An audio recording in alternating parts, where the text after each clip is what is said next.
उनके ऊपर आए हुए वेतन आयोगी सिफारिशों को हम लागू नहीं करने चाहते। उसी का तो परिणाम है इतने सारे लोग मतलब बाहर निकल के आए हैं।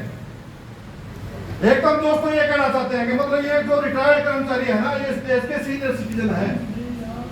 मोदी को भी समझा देना चाहते हैं कि वो भी सीनियर सिटीजन की कैटेगरी के अंदर है। 75 साल से ज्यादा उम्र का हो गया, मतलब वो पैसा खाता है जनता का और हम खाते हैं अपना कमाया हुआ। ये नाखून जो हमें दिए हैं ना कुदरत ने, इन नाखूनों की जो कमाई है मतलब शुरू से लेकर आखिर तक 58 साल तक या 60 साल तक जो हमने सरकारी क्षेत्र के अंदर जो अपनी सेवाएं दी है, इस देश को, इस प्रदेश को जो हमने उस शिखर के ऊपर पहुंचाया। मोदी का तो मतलब इस देश में योगदान क्या है, शुरू से लेकर आखिर तक मोदी जी का मतलब रिकॉर्ड लगा किया जा सकता है इस देश की आजादी के अंदर।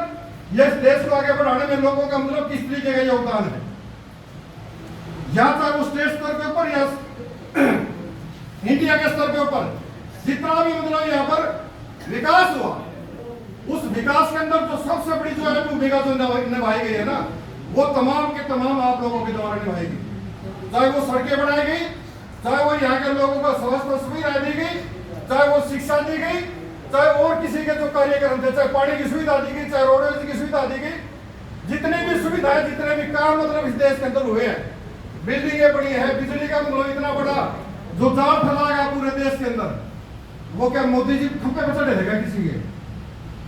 वो भी तो अभी लोग चढ़ रहे थे। सिर के ऊपर टोकरी ठाका, सड़क के ऊपर मतलब मरम्मत करने के लिए भी तो अभी लोग थे। नहरों के अंदर पानी के लिए कौन लोग गए हैं, वो भी आप ही लोग थे। मतलब इस देश को जिन लोगों ने आगे बढ़ाया, अपने खून पसीने की मतलब गाड़ी के आगे इस प्रदेश को आगे बढ़ाने के अंदर लगाया। आज इस सरकार का चरित्र किस तरीके का है कि हमें इन लोगों की जरूरत नहीं है।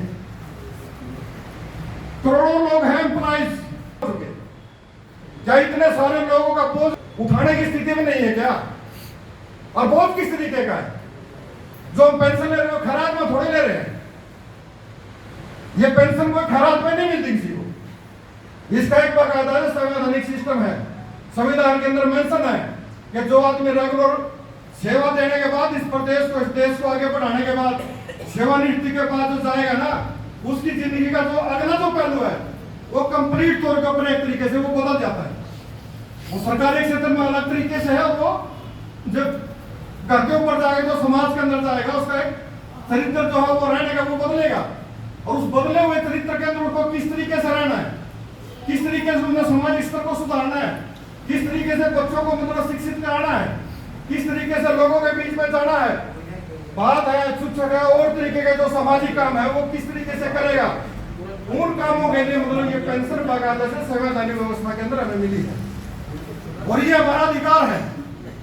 ये बाकायदा सुप्रीम कोर्ट ने भी अंकित किया कि जो पेंशन है ना वो खैरात में नहीं मिलती, वो हमारा अधिकार है और कोई हमारे अधिकार को छीनेगा ना तो हम ये बर्दाश्त नहीं करेंगे। हम ये कहना चाहते हैं दोस्तों, क्योंकि इस देश के अंदर भगत सिंह भी पैदा हुए, चंद्रशेखर आजाद हुआ, राजगुरु सुखदेव, अशफाकुल्लाह खान, बहुत सारे ऐसे क्रांतिकारी जिन्होंने अपने देश के लिए अपनी जान की कुर्बानी दी है। उन्होंने अपने अधिकारों को छीनने नहीं दिया, भले वो कुर्बान हो गए देश के लिए। तो ये जिम्मेवारी हमारी भी बढ़ती है कि जो बाकायदा से हमें जो पेंशन मिल रही है उस पेंशन के ऊपर हम सरकार का जो हमला है उसको बर्दाश्त नहीं करेंगे। हम उसके लिए लड़ेंगे, आगे बढ़ेंगे और सरकार को ये बता देंगे कि हम निरा बुड्ढा समझने की कोशिश सरकार ना करे।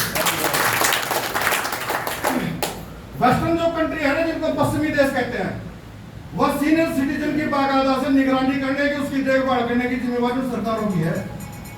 हरिया तो हम अपने आप अपनी मतलब सुरक्षा कर रहे हैं, उसमें भी मतलब सरकार को दिक्कत हो रही है। क्यों? क्योंकि ये जो पैसा आपकी पेंशन को काटने से जो बचेगा ना, ये पैसा कहां जाएगा? इस चीज को समझने की जरूरत है ना। ये जो पैसा आप लोगों से बचेगा, जो पैसा ये आप लोगों से इकट्ठा करना चाहते हैं ना, जीएसटी से जो पैसा इकट्ठा हुआ वो कहां गया? जो पैसा आप लोगों से इकट्ठा करेगी सरकार, आपकी पेंशन में मतलब नहीं जोड़ेगी, वो पैसा जो बचेगा वो पैसा कहां जाएगा? वो पैसा जाएगा जो इस देश के जो बड़े बड़े जो पूंजीपति है ना, जिनका सरकार मतलब अरबों रुपया हर साल माफ करती है, ये पैसा उनकी तिजोरी में जाएगा सारे का सारा। और ये तरीका सरकार का वो कर रही है। जब मोदी जो प्रधानमंत्री बनाया गया, अगर उनका रिकॉर्ड चेक करो ना, तो वहां दो आदमियों के बीच में होड़ थी, लाल कृष्ण आडवाणी और मोदी जी के बीच में। तो इनके जो बड़े बड़े जो चौधरी थे, उन्होंने कह दिया जो 14-20 इकट्ठे कर ले।